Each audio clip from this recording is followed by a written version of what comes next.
श्री सद्गुरु महाराज की जय। अवधूत चिंतन श्री गुरुदेव दत्त परम पूज्य श्री सद्गुरु संत एकनाथ महाराज की जय।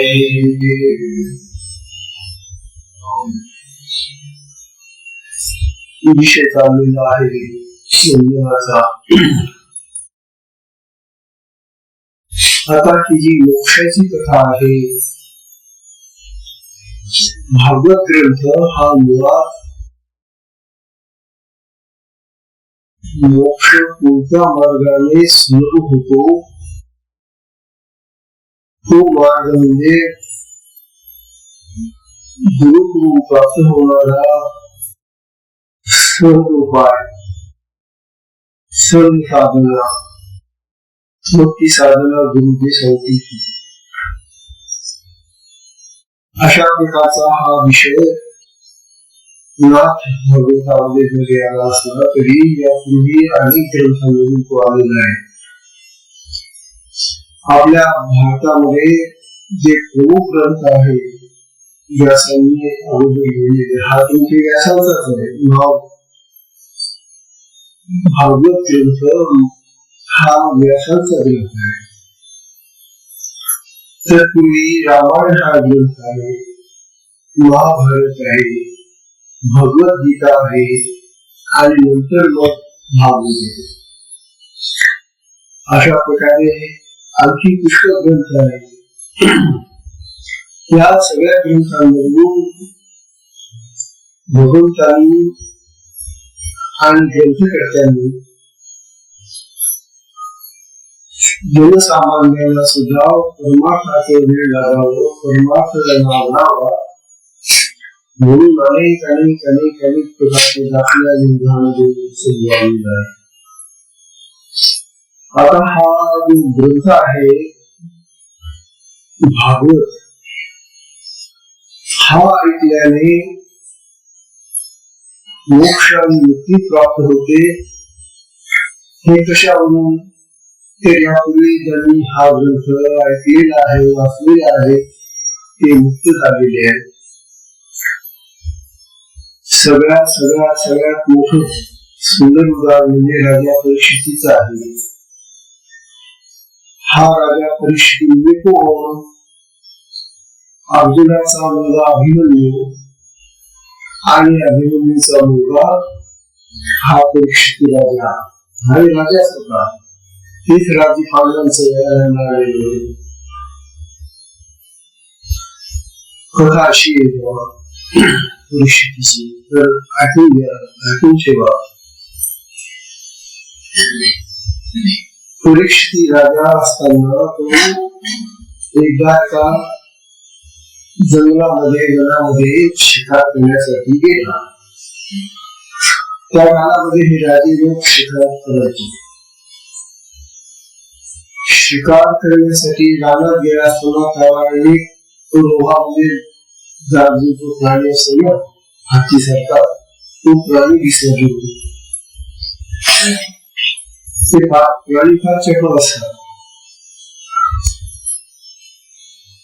राजा परीक्षित घोड्यावर बसून त्या रोहाच्या मागे लागला खरा, परंतु तो रोहा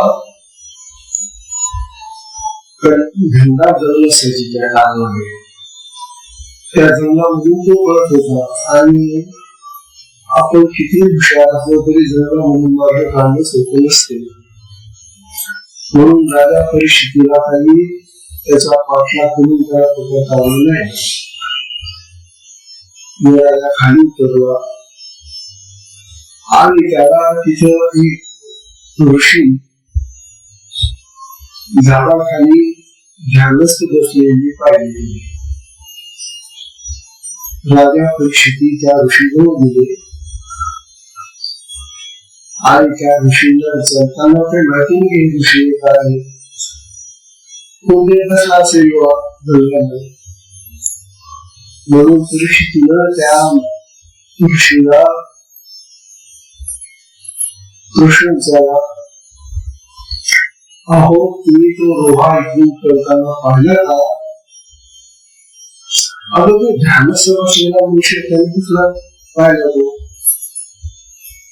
तो ध्यानातच जो प्रश्न त्याला ध्यानामध्ये हा माझा मी काय म्हणतो त्याला काय कळेल याला काय वाटलं हा मुद्दाम बोलत नाही उत्तर देत नाही राजा परिस्थितीला राग आणि रागावून त्याने निघून जाताना तिथे जवळ मेलीला साप पडलेला होता आणि त्या सापाला त्याने पकडलं आणि त्या ऋषीच्या गळ्यामध्ये टाकलं आणि त्याला पुढे काय झालं त्या ऋषीचा मुलगा होता तो महान तपस्वी होता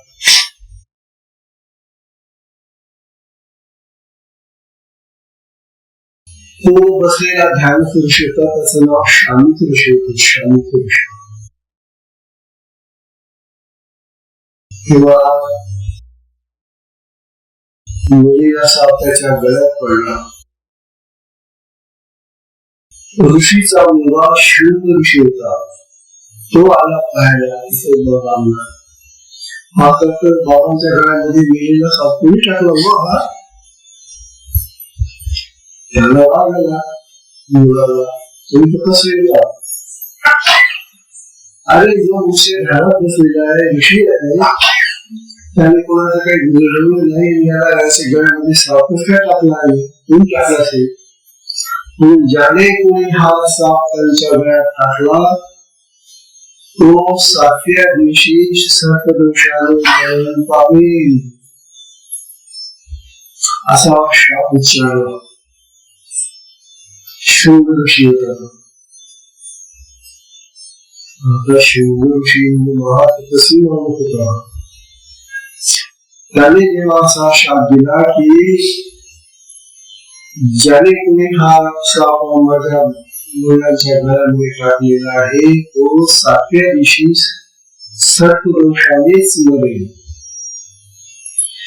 आणि मग त्याने तो साप बाजूला करून फेकला आणि पुढे बाबांना जेव्हा ध्यान संपलं ते घरी नेलं बाबांना सांगितलं असं मी शाप दिलाय तुमचे घरात शाप आहे इथे राजा आला असेल टाकला असेल तर आपल्याला माहित नसताना कोण काय कसा असं शाप देऊ नये हा खरोखर आपल्याला कळलं कोण काय आहे कसं आहे त्याला तो शाप दिले अयोग्य हे पाहून शाप देणार तू त्याला न कळताना न पाहताना तू त्याला शाप देऊन टाकला आहे बरं केलं आता जो कोणी असेल बिचारा तो भोगले पुढे आता हे शापाचं प्रकरण असं वाढलं पुढे आणि ते राजा परिषदेला कळलं की अशा प्रकारे मला शाप दिलेला आहे म्हणून आता या शापापासून मुक्त होण्यासाठी काय करावं शाप तर काही खोटा होऊ शकत नाही शाप म्हणजे त्याचं जे काय भोगावं लागणारी शिक्षा आहे तिथे भोगावीच लागेल परंतु मरणापूर्वी ब्रह्मज्ञान प्राप्त करून याला थोडे दिवस राहिले कारण 7व्या दिवशी तो मला चालणार होता तेव्हा 7 दिवसामध्ये मला ब्रह्मज्ञान देणारा कोण आहे मला कोण शिकवेल मला ब्रह्मज्ञान असा राजा विचार करत असताना शुकमुनीने महर्षी व्यासांचा मुलगा शुक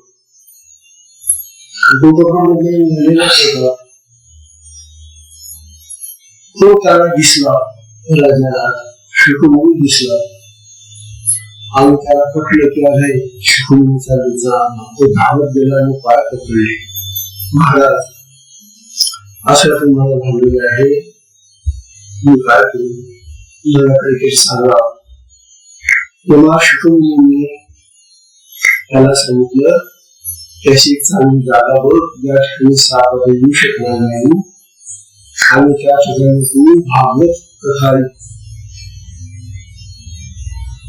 म्हणून किती नावाचा पर्वत आहे तिथे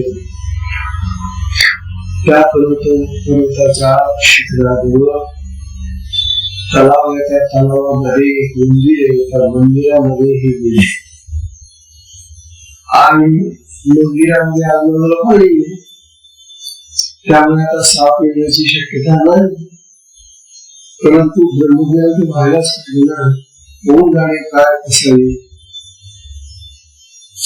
म्हणून शकभूमी त्याला आता हा ग्रंथ ऐकवला हा भागवत ग्रंथ त्याला पहिल्यापासून ऐकवला पहिल्या याचे खूप 12 स्कंद आहेत स्कंद प्रकरण 12 प्रकरण आहे आता आपला हा जो ग्रंथ आहे हा 11वा प्रकरणाचा ग्रंथ आहे 11वा प्रकरण सुरू आहे आणि त्याच्या पुढे 12 आहे तर हे 12 स्कंद त्यांनी शुकांनी 7 दिवसामध्ये राजाला ऐकवलं आणि राजाला 7वा दिवस उजाडल्यानंतर तो ब्रह्मज्ञानी झालेला आहे भागवत संपलं शुकबाळ म्हणाले राजा आता तुला ब्रह्मज्ञान झाल्याशिवाय तुला कशी येतात अगदी भीती वगैरे काही नाही ज्याला ब्रह्मज्ञान होतो जो आत्मज्ञानी होतो त्याला मरणाची भीती नसते मरण काय जगणं काय त्याच्या बाबतीमध्ये सारखं असते असं म्हटल्यानंतर शुकवणी गेले बाबा राजा त्या मंदिराचा ओट्यावरून बाहेर बसला आहे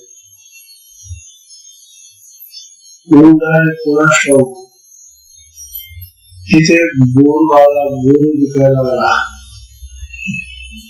हा तुझा बोर खायला या परिस्थितीला वाटलं इतके दिवस आपण एक सुद्धा फळ खाल्लं नाही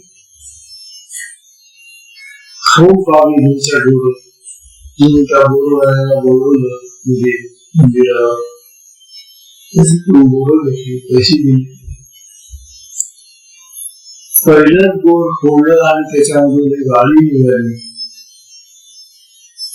आणि त्या गाडीचा एकदम मोठा साप झाला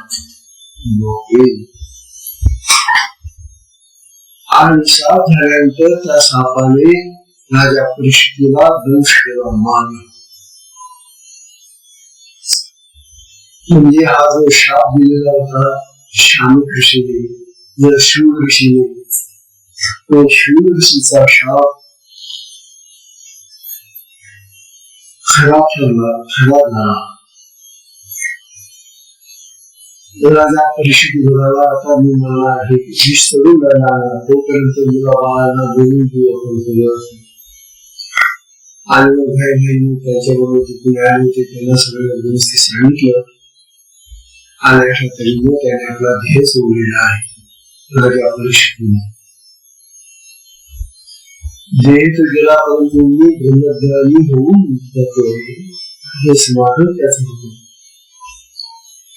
अशा प्रकारची ही कथा आपली झालेली आहे म्हणून हा ग्रंथ ऐकताना वाचताना माणसाला ब्रह्मज्ञानाची मोक्षाची प्राप्ती होते असं सगळं शास्त्र सांगते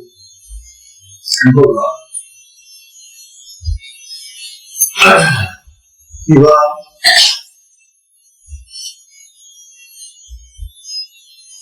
सर्व याज्ञेतून बोला कालचा अतिशय सहज घटना मुळाशी लावलेले विश्वरूप गोवरा लावलेले कुठ भीत तरी गोवळेपणाचे रूप निधीच पाळली आणि यशोदा मातेला भगवान श्रीकृष्णांनी माती खाल्ली म्हणून तोंड दाखवलं आणि त्या ठिकाणी आपलं विश्वरूप दाखवलं तोंडामध्ये.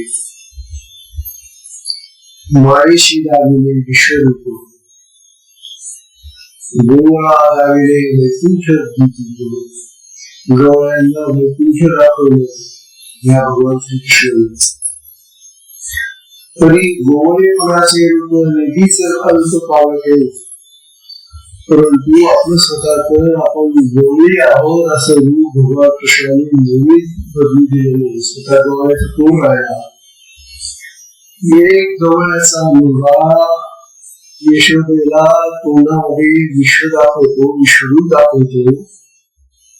एक गवळ्याचा मुलगा त्या गवळ्याच्या मुलांना वैकुंठ दाखवतो आणि स्वतः गवळीचा तोंडच राहतो. हे भगवान श्रीकृष्णाचं मोठं गाव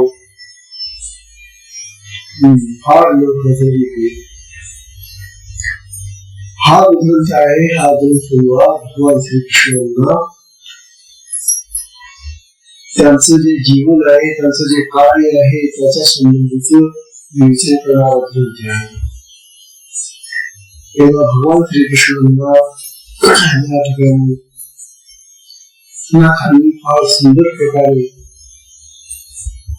प्रगत करून त्यांच्या कर्मी अनेक प्रकारच्या कथा या ठिकाणी बोललेल्या आहेत. बघा,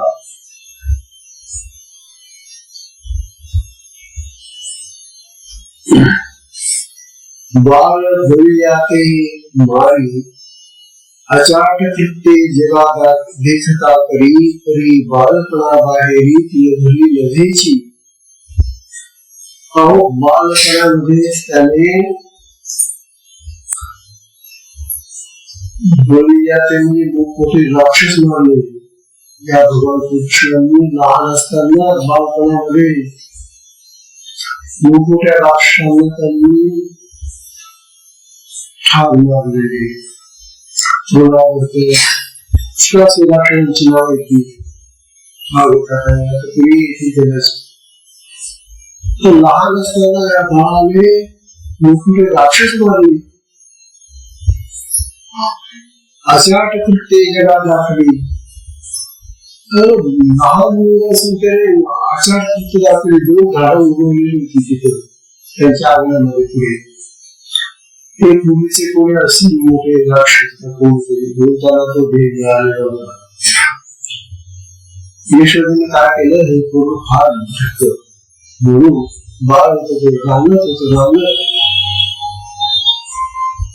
रांगणाऱ्या कृष्णाला यशोदेनं एक दंडा बांधला. त्यांना त्याच्या घरामध्ये अतिशय रहाचा कुठे जाऊन बाहेर येऊन आतून बसेल. तरी सुद्धा हा कृष्ण बाहेर निघाला आणि ते गळ्यातलं लोणं घेऊन जात असताना ते लोणं त्या दोन वृक्षाचे, ते दोन वृक्ष जवळ होते, त्यांच्यामधून गेला हा मुद्दा. असे दुसरीकडे रस्ता होता, पण याला माहिती होतं हे राक्षस होते म्हणून त्यांना माझ्यासाठी त्यांच्यामधून शिला आणि ते आरोग्याची देवी वृक्ष पाळले. ते वृक्ष पाळले. रांगणाऱ्या बाळाने शक्यच आहे कृष्णाने देवी वृक्ष पाळलेली आहे. असा हा चमत्कारी बाळ लहानपणी अनेक प्रकारचे चमत्कार करत होता.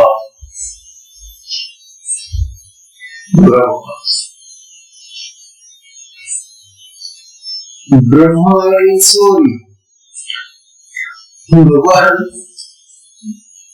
कृष्णाचं ब्रह्मस्वरूप होते.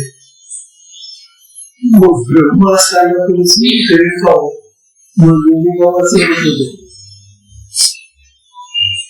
योगी स्वरूप खायचे नाही, कोण घरामध्ये जायचे, घरात कोणी नाही असं पाहून शिकावरचं लोक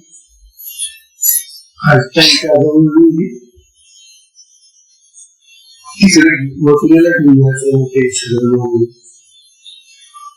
म्हणून कृष्णाने चोऱ्या पण केल्या लोण्याच्या ब्रह्म असताना तरी तुम्ही चोरी करेल का?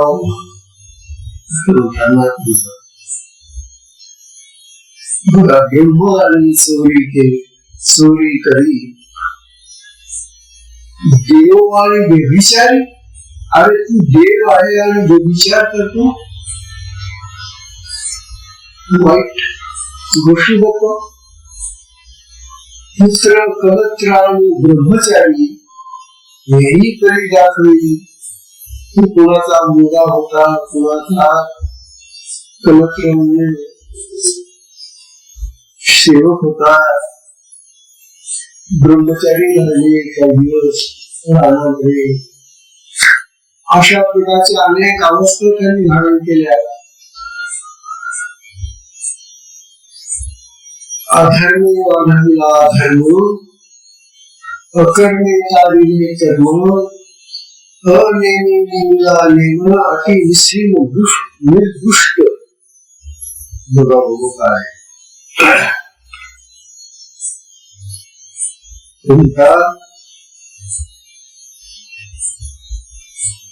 अधर्माने त्या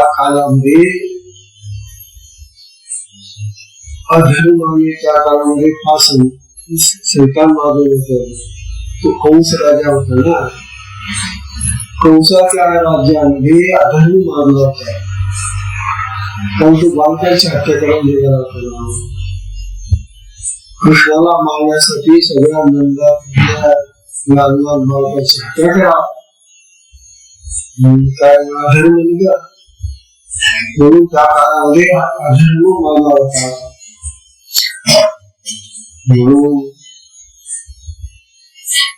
म्हणून त्यांनी या अधर्माचा नाश केला. धर्म वाढून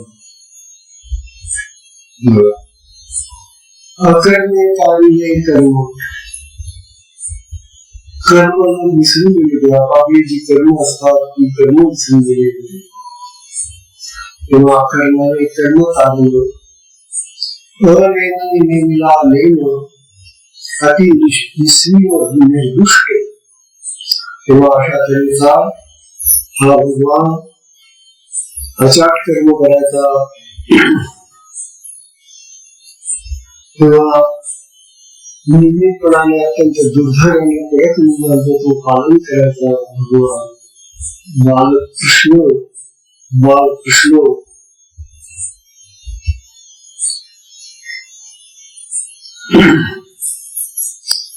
केले संगेची संगीला संगी, भोगे वाढविला भोगी, त्यागे मी केला त्यागी, अति अभ्यंगी निर्देश. भगवान कृष्णाचं जे जीवन आहे ते खरोखर फार अतर्क्य असं जीवन आहे. अरे इतक्या लहान वयामध्ये तुम्ही का अचार कर्म करून राहिले? संगीची संगीला संगी, ज्यांच्या संगतीमध्ये होता त्यांचा संग सोडला आणि दुसरीकडे गेले. भोगे वाढलेला योग, भोग भोगत असताना योगाचे शिक्षण घेतलं. त्यागी न केला त्याग न करताना त्याग घडला. अति अभ्यंग निर्दोष, कुठल्याही प्रकारचा त्याच्यामुळे दोष दाखवता येणार नाही अशा प्रकारचा विद्या त्या बालकृष्णाने त्या काळामध्ये प्राप्त केल्या. कर्मठा भुवावया बोधी. आता जे कर्मठ लोक आहेत, कर्म करणारे, कर्माशिवाय दुसरे काही न जाणणारे, त्यांना सुद्धा बोध म्हणजे ज्ञान दिले. कर्मठा भुवावा बोधू, कर्म जाड्याचे तो गेले भेद. जे कर्म जाड्य आहे, कर्मामध्ये गुंतले, त्यांचे भेद तोडले. भोगा माझे मोक्ष करू गाविले ईश्वरी प्रगट करू. आणि हे भोग भोगता खरा, परंतु या भोगातून बाहेर येऊन मुक्त व्हा असा मोक्षाचा मार्गही त्यांनी दाखवलेला आहे. भक्ती, मुक्ती आणि मुक्ती अशा तीन प्रकाराने कृष्णाने बालपणामध्ये अनेकांचा उद्धार केलेला आहे. भगवान श्रीकृष्णाचं बालपणाचं जीवन सुद्धा जवळ लोकांना भक्ती मुक्ती मोठे काय करते भगवान श्री कृष्ण महान ब्रह्मज्ञानी से भगवान मिले। भक्ती मुक्ती तुम्ही केले की कोणती काय म्हणून त्याची ख्याती खाऊन माती विश्व दाखवली त्याची या कर्मचरित्रा तुझे सांगेन कर्म पवित्रा तरी निजलोभाचा आचरा या अवतारी पुरा पोवाडा केला। मला सांगता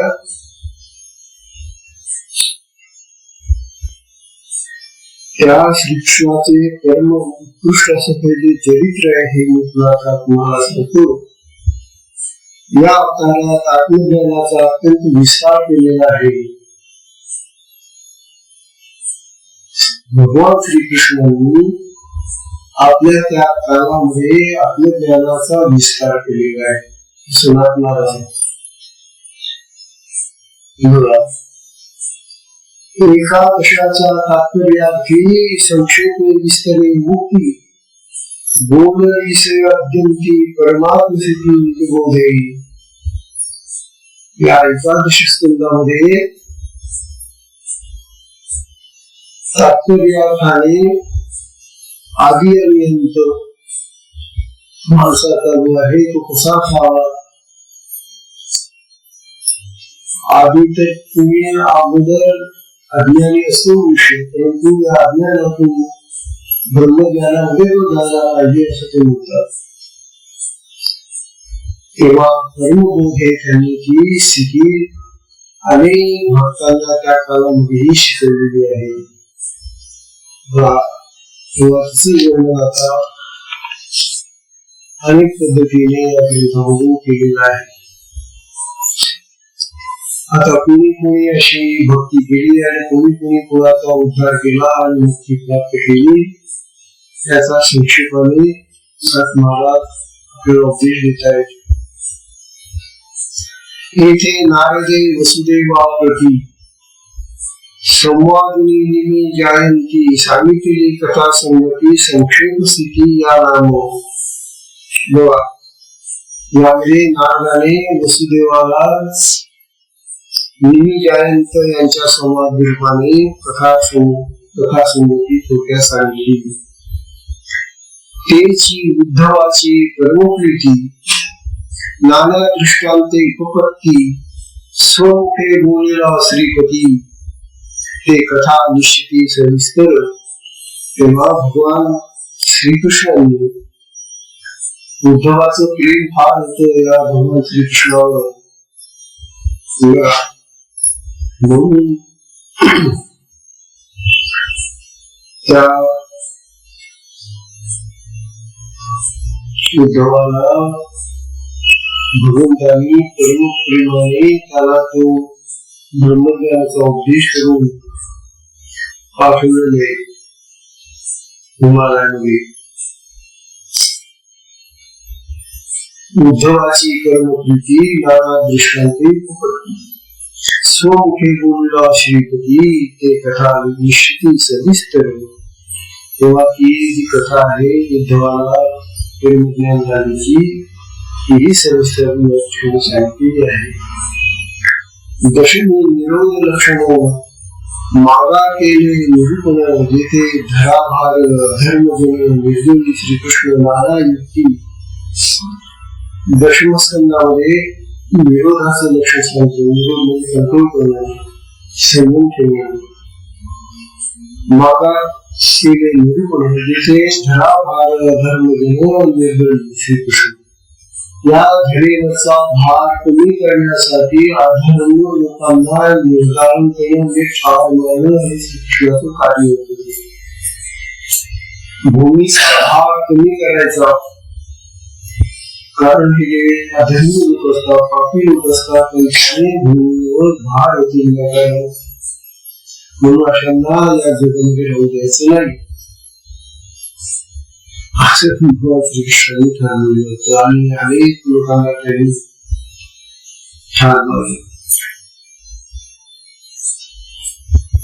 ज्याचे अधर्म भारे क्षिती पृथ्वी, ज्यांच्या अधर्माच्या भाराने या पृथ्वीला सदा आक्रमण होती, ती क्षिती पृथ्वी रडत होती, याने माझ्या अंगात काय वाईट फिरतात काय.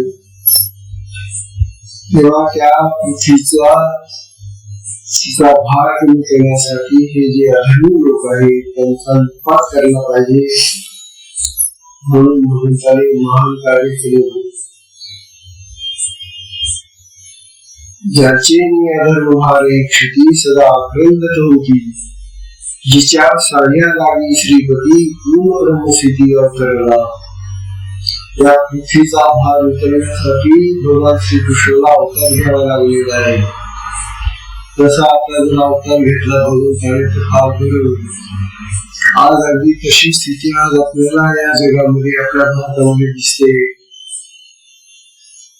सत्र्यापासून मंत्र्यापर्यंत काय स्थिती आहे. तेव्हा ही स्थिती रडून राहिली, पृथ्वी रडते आहे. तेव्हा या पृथ्वीवरचा हा भार कमी करण्यासाठी भगवंताने अवतार घेतला होता. त्यावेळेला दुष्ट दैत्य आणि दानव राक्षस, धडा भाग राजे सर्व आणि जे वाईट राजे होते भगवानसाठी, ते दुष्ट सर्व बघिता झालेला श्रीकृष्ण देव तो गतकथा भाव शतसांगे.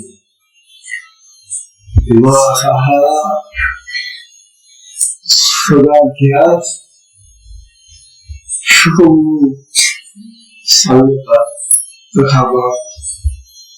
त्या श्रीकृष्ण देवाने धडा भाग करण्यासाठी राजे राक्षस दैत्य दुष्टलोक यांचा संहार केला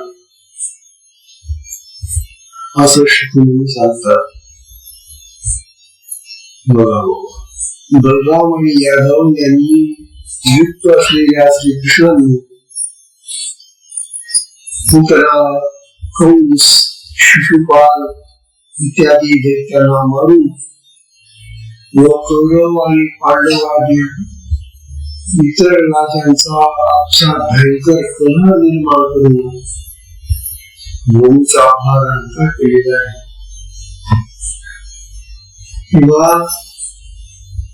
सज्जन आणि दुर्जन यांच्यामध्ये नेहमी सलह होतो, भांडण होते. आणि हे भांडणाचं जे स्वरूप आहे ते वर्णन घ्यायचे. या कौरवांनी दुष्टकौरवांनी काय केलं, कौरवांना काय छळलं त्यांनी हे दाखवलेले. पूर्ण ब्रह्म स्वयं श्रीकृष्ण बळीराम लोक रमण निधडे यादव मिळून जाण दैत्य निर्धारण केले. श्रीकृष्ण बलराम आणि श्रीकृष्ण या दोन भावांनी आणखी अनेक प्रकारचं सैन्य जमा करून आणि हे जे दुष्ट लोक होते नायनाट केला. जे यादवाशी रवी तेथे श्रीकृष्ण करी बुद्धी, जे या यादव कुळातल्या अंतर राजांना करता आलं नाही ते भगवान श्रीकृष्णाने करून दाखवलं. तेव्हा यादव हे कुल आहे त्यांचं वसुदेवाचं. तेव्हा वसुदेवाच्या कुळामध्ये असलेले हे जे यादव होते त्यांना जे करता आले नाही ते भगवान कृष्णाने करून दाखवले. बघा, जे यादवाशी न येत बुद्धी तेथ श्रीकृष्ण करी बुद्धी, सखे स्वजन विश्वगोत्रा मधी कलह इत्यादी अति बोल. सगळी कलह भांडण आणि जेव्हा असा दुष्टांचा संहार आणि सज्जनांचा उद्धार होतो त्यावेळेला जगामध्ये असे शांतीचे वातावरण सुरू होते. दुष्ट लोक सज्जनांना छेडतात, त्रास देतात, दुःख देतात. असं वातावरण त्या काळामध्ये सुरू झालेलं होतं आणि या दुष्टांचा भार उतरवण्यासाठी भगवान श्रीकृष्णाला कार्य करावं लागलेलं आहे. बघा,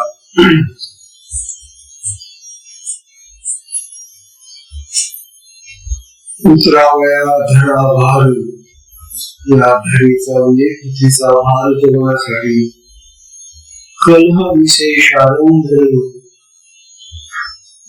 मारवी कौरवा भार वंदुमार त्या पांडवांचा क्षण वाढवला, त्याला शक्ती दिली, त्याला बल दिलं, त्याला युक्ती सांगितली आणि या कौरवांचा संहार केला.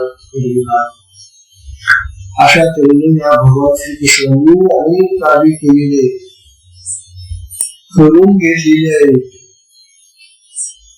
तेव्हा या भगवंताचं चरित्र या भागवतामध्ये फार सुंदर असा वर्णन करता येते. बघा, पांडवांचे शत्रू असलेल्या कौरवांनी कपट दूध केलं. दूध खेळायचे, जुवा खेळायचे.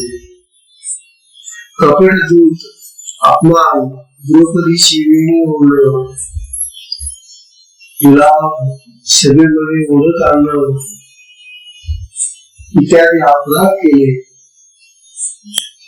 आणि त्यामुळे पांडवांना क्रोध आला. स्वाभाविक त्यांना निमित्त करून परस्पर जमलेल्या राजांना युद्धात मारून श्रीकृष्णाने भूमीचा भाग हातात केला. या कौरवांनी केलेलं हे जे पाप आहे, या पापाने अनेक लोक पछाडले गेले. अनेक लोक त्यांच्या बाजूला वळायचे, कारण त्यांचं राज्य मोठं. त्यामुळे इतर जे राजे होते त्या काळामध्ये तेही बुद्धीनं भ्रष्ट उत्पन्न होते. खरा कोण खोटा कोण हे ओळखत नव्हते. दुष्टांच्या बाजूला ते बोलायचे. म्हणून भगवंतांनी पाहिलं की दुष्टांना मदत करणारे हे राजे सुद्धा मारले गेले पाहिजे. म्हणून महाभारतामध्ये हे सगळं मारले गेलेले आहे हे आपल्याला दिसतं. म्हणून दुष्टांचं वर्तन, दुष्ट वर्तन माणसाने करू नये हे शिकवण्यासाठी हा ग्रंथ आहे. तो भगवान श्रीकृष्ण आजही आपल्या देहामध्ये आहे, आत्मरूपाने. तर तो बाहेर येते आणि तू केव्हा येते सांगता येत नाही. असो, सत्संगाची संपत आलेली आहे. बघा, किंवा दुष्ट कर्मी घोर ज्यांची सेवा भला भार, ते पदार्थ करावया एकत्र कलाचे सूत्र बुद्धवी कृष्ण. पांडवांच्या बाजूला थोडेसेच राजे होते आणि कौरवांच्या बाजूला पुष्कळ राजे होते. मग वाईट लोकांची बाजू श्रेष्ठ मोठी बाजू आणि जी सत्य सत्वचन असे जे पांडव आहेत त्यांचा पक्ष दुबळा भावाला नाही. म्हणून भगवान श्रीकृष्ण त्यांच्या बाजूने उभे राहिलेले आणि भगवान श्रीकृष्ण या सत्याच्या पक्षाला उभे राहून पांडवांचा विजय करून सर्वांना ठार मारले. अशा प्रकारे भगवान श्रीकृष्णाचं जे कार्य आहे ते कार्य आता यापुढे आणखी विशद करून आपल्याला सांगणार आहे. ते ऐकण्यासाठी तुम्हाला इथं यावं लागेल. घरी बसून ते ऐकता येणार नाही. म्हणून तेव्हा 1 तास काढा कसं बोलण्याची वेळ थोडीशी लांबेल, झोपेची लांबी फार देतात. पण हे पदरात मागून घ्या. त्यांचा हा विषय सुंदर चाललेला आहे.